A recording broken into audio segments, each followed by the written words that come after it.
Right, so welcome to, I don't even know what we're going to call this. Jay and Mark's movie reviews of 2016. We've been meaning to do a video for a little while, so it just made sense that this is what we would eventually end up doing.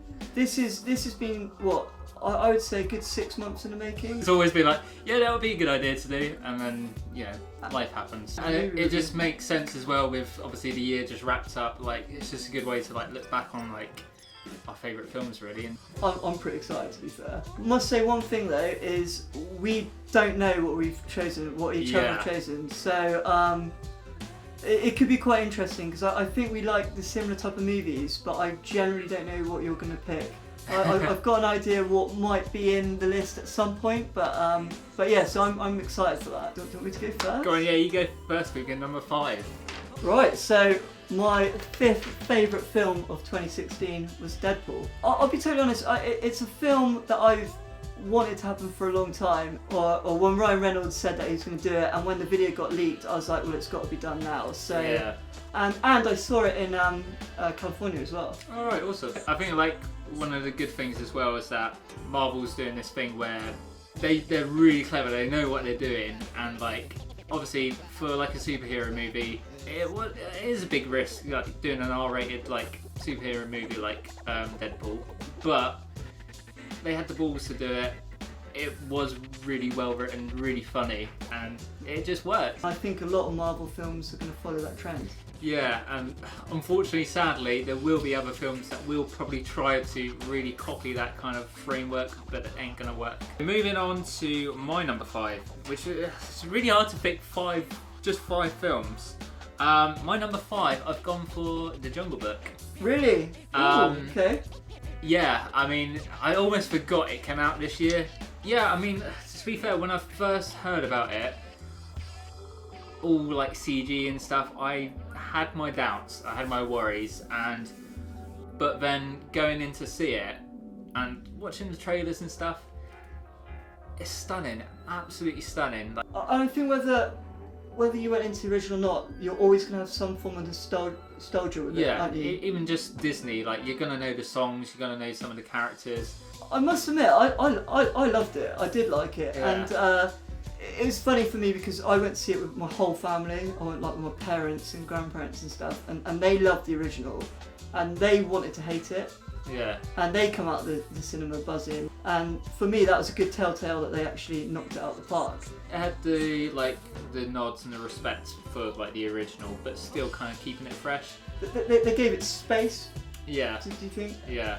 But actually, hasn't that given a green light to other Disney films like that? Yeah, well, I think it's Jon Favreau that's directed The Jungle Book. He's actually now been attached to a live-action Lion King. No way. Which is obviously, if there wasn't for The Jungle Book, I'd be really, and I'm sure a lot of people would be really worried about that. But The Jungle Book was amazing. Like the CG in it was so good. Like the animals, like they look real. No, they really did. I actually was scared of the whole what's the snake called? Car? Yeah. Yeah. That gave me the willies. Great cast, great performance, great like motion capture work. It just looks great. Really, yeah, just really well done. I really enjoyed it much more than I thought. So number 4. Allied.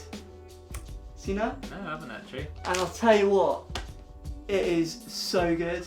Really? Yeah, it was. To be fair, it was my number 1 for a while actually. Really? I had to sort of change around. Oh, it got down to number 4. That's it's so good. Quite a shuffle. He's a RAF spy, and he falls in love with this girl who is she's a spy, but like she's a German spy, but she's nothing to do with the Nazis. Right. And they fall in love and have this massive relationship. And anyway, the RAF and the high ups figure out that she is actually a possible Nazi spy. Right. And basically tells him that he has to investigate his own wife to see if she is a spy or not. Right. But it's one of those films that you're watching it and you're like, is this a good film? Is this not a good film? Like, I'm not sure. Then it hits the end, and you just literally are like, holy shit. One reason why it's number 1 is I didn't have that many cinema moments this year. Sorry. And why it almost was number one. Sorry. Why it was almost number one is because, like, it was probably the only film that had the biggest cinema moment, you know? And there wasn't a lot of films this year that got me like, what? Is it a perfect movie? No, but I'd say my whole 5 lists aren't perfect movies. Yeah. They're movies that I've, like, thought to myself, I want to see that time and time again. I think this was one that, so this is one that, it's one that I actually only watched the other day. Oh really? It's Ben Wheatley's High Rise. Oh, it's a really, really bizarre film. I'd probably liken it to something like Clockwork Orange. It's kind of quite quite out there. Basically, Tom Hiddleston moves into this high-rise apartment block, really kind of 60s, you know, block. We've got all the like rich sort of snobs out on the top floors, families and stuff towards the bottom floors, and it's just a really bizarre kind of metaphorical film about sort of the difference in class, and it's all within this weird like bubble of this high-rise building.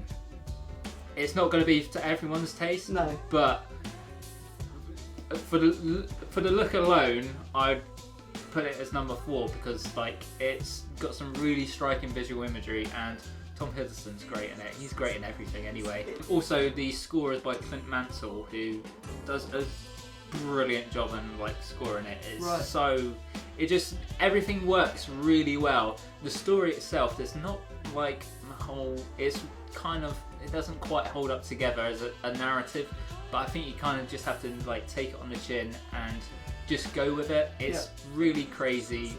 It doesn't really make a lot of sense. It's really like bizarre. They kind of go into like anarchy towards the end. It's just really good to see British film like out there and creative and getting recognised for its sort of artistic merit. So number 3 on my list, and this could be a bit controversial because people know me know I'm a massive fan of the genre, and that is Rogue One, a Star Wars story.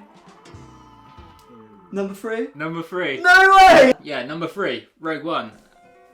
Amazing! It is amazing. Yeah. I mean, but the thing is, when you get 2 Star Wars fans making a list of movies, it's hard, it's going to make the list, isn't it?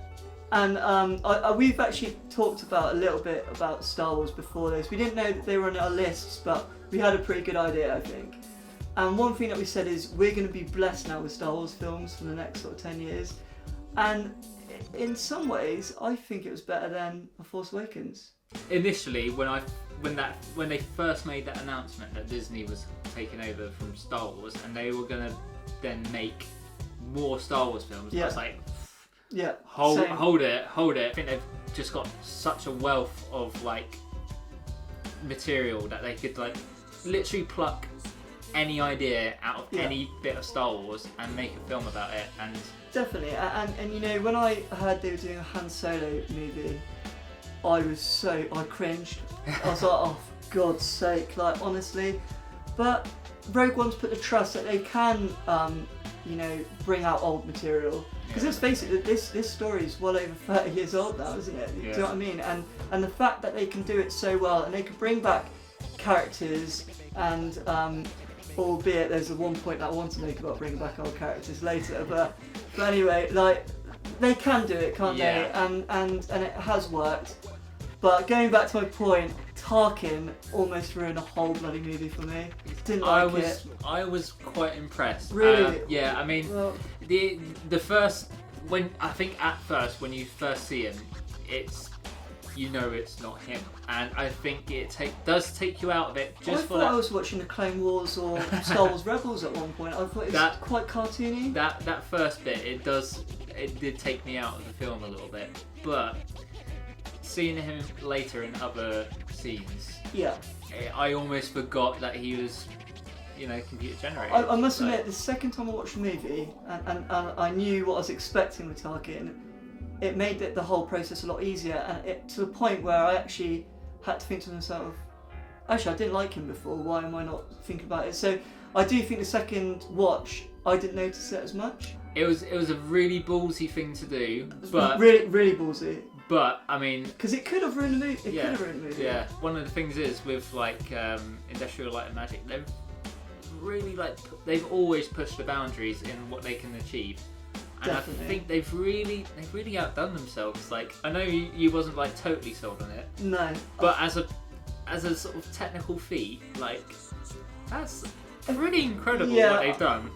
But there is vast majority of it is practical effects, and it's all done really. Definitely, and you could tell when they were doing some of like the wide shots of the Death Star and some of the like the big battleships and stuff. Like you could tell they were models in the studio, and I love that. Can't think what the director was called, but he's a guy. Edwards. Yeah, the guy did Godzilla. Yeah. And one of the things I loved about Godzilla was the scaling. Yeah. And like they nailed that, didn't they? Like when you see that the Death Star, and when it's got this little hatch going onto it, I was like, pretty good. Like the last act, like it's the most war-like Star Wars movie. Yeah. And it was good to, because also I'm a big Gareth Edwards fanboy, and I've seen his like career start off from short films to monsters to Godzilla, and now to Star Wars. So for you, this was the perfect combination. Yeah, it was nice as well to see his development, like, and his progression in these like growth. Yeah. With the Star Wars, especially like the saga films, like they are quite happy-go-lucky family adventure kind of things. Yeah, a lot of humour, a lot of like it's quite light entertainment. Yeah. But like with Rogue One, obviously not to put any spoilers, things don't go great, and when people get hit or shot, like you feel it, like you feel that thump. And going back to what you were saying, it makes it real. Like it kind of felt like a more mature Star Wars film. Yeah. It still had like the comedic like humorous sidekick like with K2SO and stuff. But which he did a bloody good job at. Yeah, really good. Going back to the other point with it like feeling like quite real and stuff. With say for instance in like A New Hope, like this isn't going to be a spoiler for anyone because everyone knows it. Yeah. When they blow up Alderaan. You don't have any emotional attachment to it. Yeah. But this is the first film that we've actually seen the Death Star attack from the planet itself. And that's a very good point actually. And seeing it like the massive like mushroom cloud, obviously it harks back to some of the nuclear weapon tests and stuff, and just you really kind of feel the devastation. It just tied that little loose ends. Your point about the emotional attachment is a good point, because I think they did that in the film. I think it's the first Star Wars film where they got the character development spot on, yeah. And even Darth Vader, a character that we all know really well, we're actually learning a little bit more about him as well. Yeah. That brings us. I mean, we could do a whole video just on Rogue One. We really could. But I was just gonna say, like, Darth Vader. I've spoken to a few people who aren't massive Star Wars fans, and to be fair, they've been a little bit disappointed that they didn't see more of Darth Vader. I think what you get from Rogue One is just enough. Like, any more, it would ruin it. Okay, so that's probably it for part one. We could just talk about this stuff for ages. So what we've decided to do is we'll do it in 2 parts, and you'll join us in part 2 to find out the rest of our countdown. Yeah.